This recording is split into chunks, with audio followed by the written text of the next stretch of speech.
कभी किसी कुएं के पास रात में गए हैं आप? कहते हैं कुछ जगहों पर सिर्फ पानी नहीं, आत्माएं भी प्यास बुझाती हैं।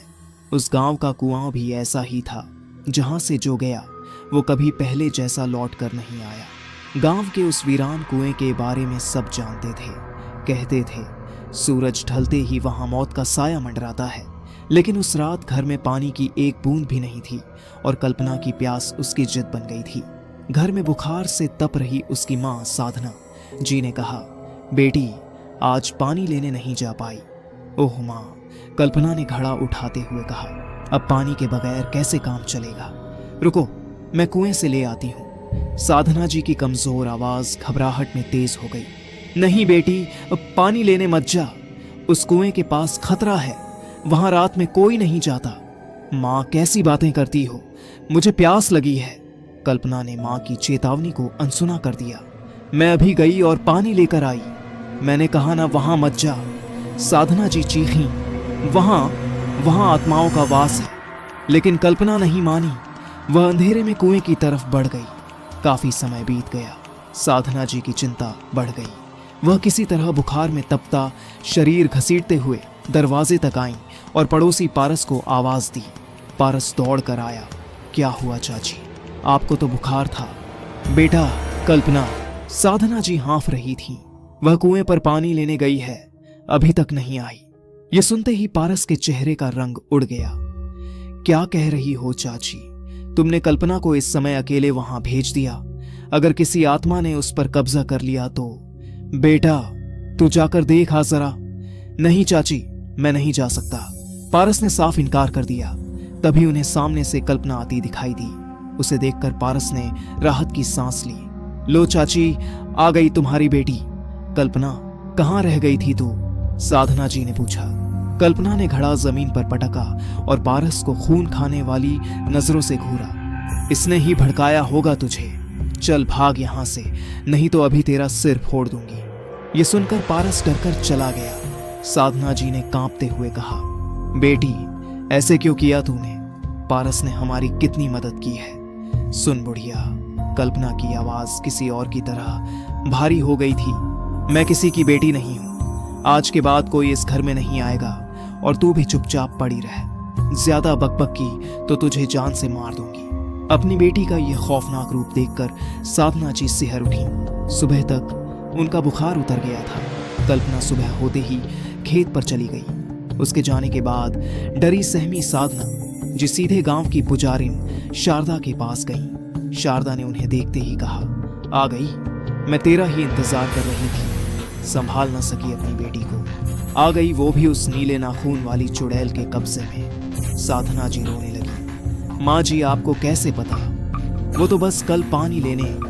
मैं सब जानती हूँ, शारदा ने कठोरता से कहा। देखती रहना, उसके बाएं पैर के अंगूठे का नाखून हल्का नीला होगा। धीरे धीरे वह और नीला होता जाएगा और जब वह नीले से काला होने लगे तब समझ लेना तेरी बेटी खत्म। वो चुड़ैल उसे अपने साथ ले जाएगी। बचा लो मेरी बेटी को। साधना जी शारदा के पैरों में गिर पड़ी। उसके सिवा मेरा कोई नहीं है। शारदा ने कुछ मंत्र पढ़े और कहा, वह बहुत शक्तिशाली है, मैं कुछ नहीं कर सकती। अपनी बेटी को रात के समय घर में बंद करके रख, इससे कम से कम गांव के लोग बच जाएंगे। साधना जी रोती हुई घर लौट आई। कुछ देर बाद कल्पना भी आ गई। साधना जी ने उसे खाना परोसा। तभी उनकी नजर कल्पना के पैर के अंगूठे पर पड़ी। वह सचमुच हल्का नीला था। बेटी ये। अचानक कल्पना की आंखों में आंसू आ गए। उसकी अपनी डरी हुई आवाज लौटी, माँ मुझे भूल जाओ। कल जब मैं पानी लेने गई थी तभी वहां एक औरत खड़ी थी। उसका पूरा शरीर नीला था। वह पानी मांग रही थी। मैंने उसे पानी पिलाया। उसके बाद उसने मेरे सिर पर हाथ फेरा और मैं बेहोश होने लगी। कल्पना सिसकने लगी। माँ रात होते ही वो मुझ पर हावी हो जाती है, मुझे अपने वश में नहीं रहने देती। माँ मुझे रात होने से पहले अंदर के कमरे में बंद कर दिया करो, नहीं तो पता नहीं मैं क्या कर दूंगी। साधना जी का दिल फट गया। वह अपनी ही बेटी को हर रात कैद करने लगी। दिन बीतते गए। कल्पना कमजोर होने लगी और उसका नाखून काला पड़ने लगा। साधना जी कई जगह भटकी पर कोई भी उस चुड़ैल से कल्पना को मुक्त नहीं करा पाया।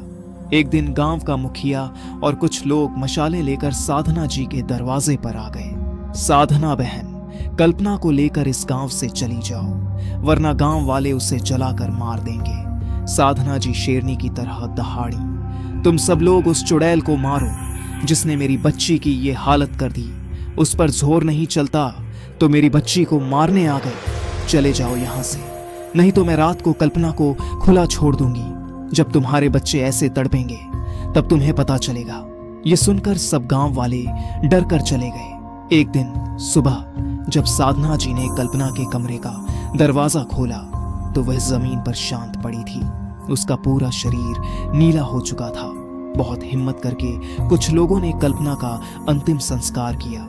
चिता की आग अभी ठंडी भी नहीं हुई थी कि साधना जी ने सभी गांव वालों की तरफ देखा। उनकी आंखों में आंसू नहीं, अंगारे थे। मेरी बच्ची तो चली गई, किसी ने उसकी मदद नहीं की। उन्होंने अपनी आवाज को स्थिर रखते हुए कहा, लेकिन मैं चाहती हूं जो मेरी बच्ची के साथ हुआ वह किसी और के साथ ना हो। आप लोग मेरी मदद करो उस चुड़ैल से बदला लेने में। चिता ठंडी हो चुकी थी, मगर उस दिन पूरे गांव के सीने में बदले की एक नई आग भड़क उठी थी। कहते हैं उस दिन के बाद वो कुआं हमेशा के लिए बंद कर दिया गया। लेकिन कभी कभी रात के सन्नाटे में वहां से घड़े के गिरने की आवाज आज भी आती है। शायद कोई फिर प्यासा है, या शायद कोई और कल्पना बन चुका है। जो गया वो लौट कर नहीं आता, पर कहानी हर बार किसी नए चेहरे में फिर लौट आती है। मिलते हैं अगली कहानी में, शायद वो किसी आपके जैसे की हो।